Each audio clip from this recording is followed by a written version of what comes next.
Les saluda Willy Colón para decirles bienvenidos a un nuevo episodio de La Salsa en su punto con J. Fernando Quintero.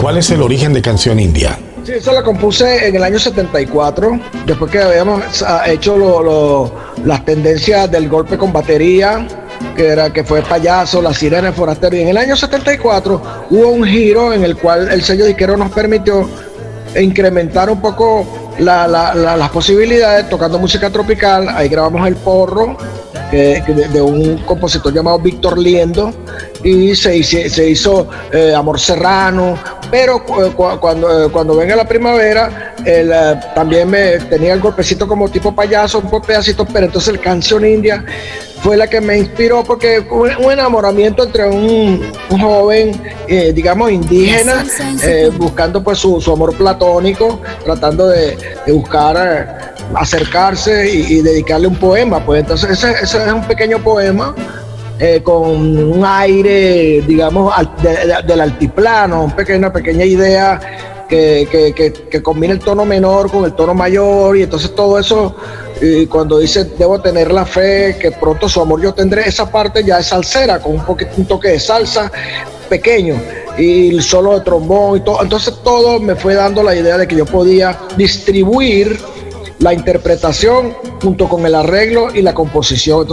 Entonces comencé a hacer más canciones, y ese tema en cualquier presentación me lo solicitan, y hasta lo repito 1, 2 veces, 3 veces. Yo quiero amarle mucho porque me llena todo su ser.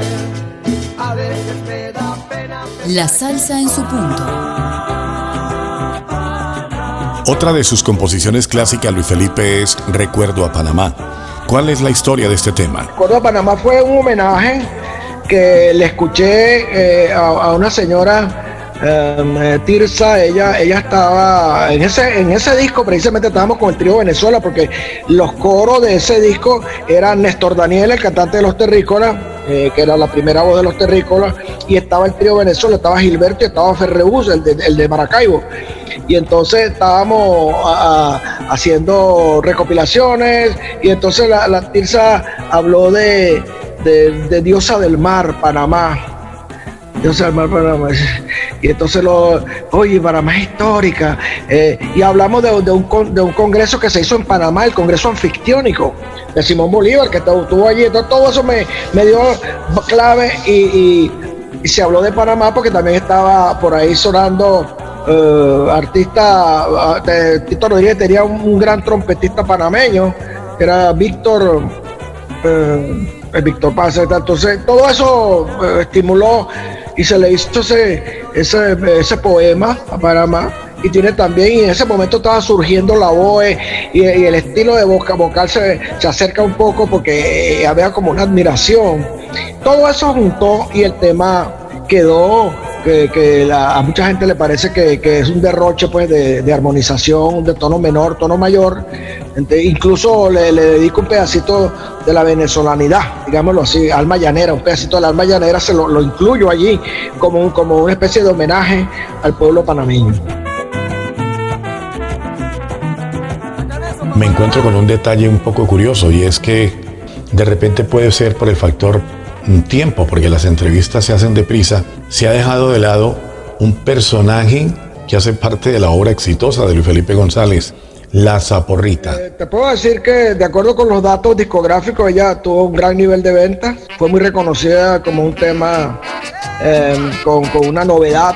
Es importante reconocer que su origen estuvo en Barranquilla. Conocí al autor de la letra, Juvenal Viloria. El eje central de mi paso de la relación con Nelson y sus estrellas y otras agrupaciones fue un trío, el trío Venezuela. Ese sí le pasa al trío Venezuela lo que pasa con La Zaporita. No se nombra mucho, pero para mí fue la clave. Yo con el trío Venezuela conseguí Llorándote, conseguí Siete Cartas, conseguí Llora Corazón, temas clásicos que se tocaban primero en trío de guitarra española, luego en trío eléctrico y luego le pusieron percusión, lo que pasó con la Orquídea. Entonces yo con el trío Venezuela conseguí mucha capacidad. Todo eso se fue compaginando, se fue dando como un apoyo, y así como estamos hablando del caso de las producciones y de los cantantes y de todo, para mí el trío Venezuela también fue algo muy importante. Y entonces cuando yo ensayaba con el trío Venezuela, había un sitio, una cervecería que se llamaba Naiguatá. Allí conocí a un baterista y un pianista que llegaría a ser del trío Venezuela también. Entonces ellos se ponían a hablar de música con el método eslava del solfeo, nos poníamos a hablar, y entonces yo venía de un barco, yo trabajaba en barcos también, en pequeñas giras de semanales, y entonces ahí conocí la música caribeña, los americanos bailando, y entonces cuando me dieron esa porrita, yo intenté hacer un experimento con el Dixieland, la música francesa de Luisiana, que estaba allí. Entonces yo decidí hacer algo diferente al caso Nelson, que tenía 2 trompetas y un trombón, y decidí meterle saxofón tenor. Le metí tres saxos tenores con flauta también que tuvieran clarinete. Entonces el tema tiene una mezcolanza de porro tropical, que es como en Venezuela se baila el porro, el canto de la montaña. Tiene también Dixieland, música americana también, francesa, mezclada, y tienes un poquito de salsa. Entonces ese tema, y es el primer intento de vocalizar 3 voces. Todo eso llegó a tal grado que la Saporita le hicieron cantidad de versiones. Dicen que ha sido uno de los temas más vendidos. Entonces yo creo que eso ocupará un lugar en los estudiosos que le den la asignación a la Saporita como un tema de gran calado y de gran envergadura dentro de la música tropical. Hay un tema que sirvió para presentar a Luis Felipe en la nueva generación, Londres. La historia. Observando todos los resultados del trabajo hecho hasta ese momento, se habían hecho una cantidad de discos, y entonces ya habíamos tomado la decisión de yo hacer Don Filemón y su banda, año 75, para el año 76. Nelson estaba con dificultades de salud, en Bogotá precisamente, y entonces toda una serie de contactos se iniciaron entre el sello disquero. Manny Delgado era el productor, y quería de nuevo que la orquesta se volviera a someter a grabación. Eso fue en el año 79. Entonces le dedicaron precisamente un disco al Valle del Cauca, Sabor a Caña, y el disco lo iban a titular Sabor a Caña. En la fusión entonces ellos iban a utilizar la fusión de Nelson y Luis Felipe, de nuevo el reencuentro de los hermanos, etcétera, etcétera. Entonces, de todo lo que pasó allí, Nelson se acordó del viejo, y el viejo estaba cerca, en su lugar de nacimiento, que era Río Caribe, quedaba cerca de un pueblito, un caserío que se llamaba Londres, en el oriente de Venezuela. Entonces ese caserío Londres era en alusión a todo lo que pasa en Colombia y en otros países latinoamericanos, que viene de la colonización española, inglesa, cualquier lugar. Entonces ponen zonas que tienen los nombres y la ciudad y los pueblos, Andalucía, que todo en el valle es muy común ver nombres de Caicedonia y aquello y el otro. Entonces ese Londres aludía a donde mi papá se inspiraba para ir a cantarle a las muchachas ingenuas allá y a enamorarlas. Entonces Nelson le hizo ese homenaje, y entonces comenzamos a buscarle el golpe.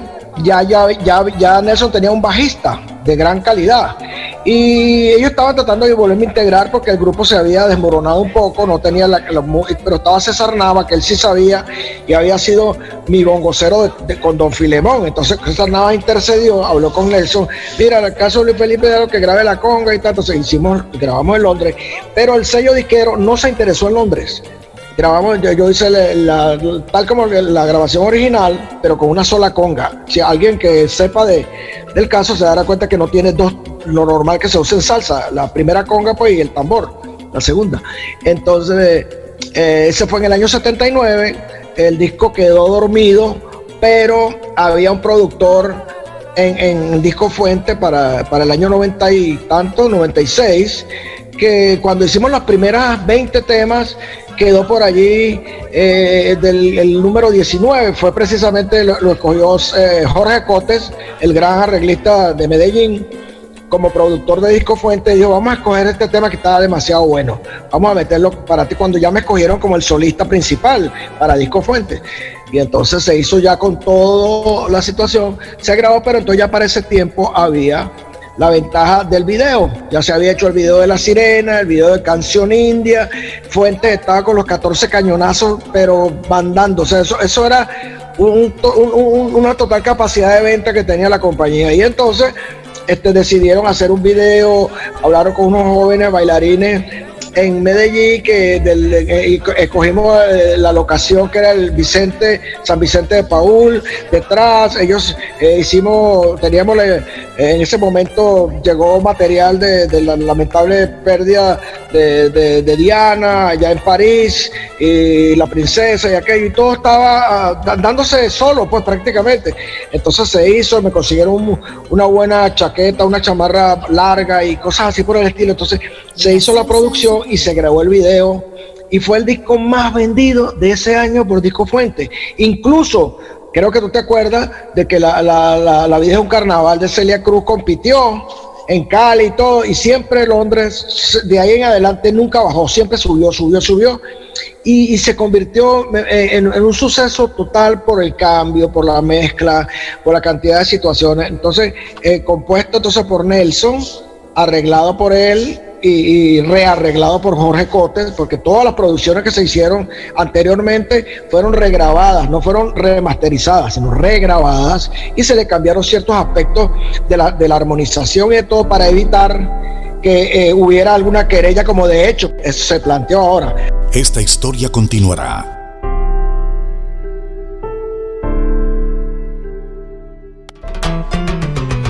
La salsa en su punto. Presenta J. Fernando Quintero.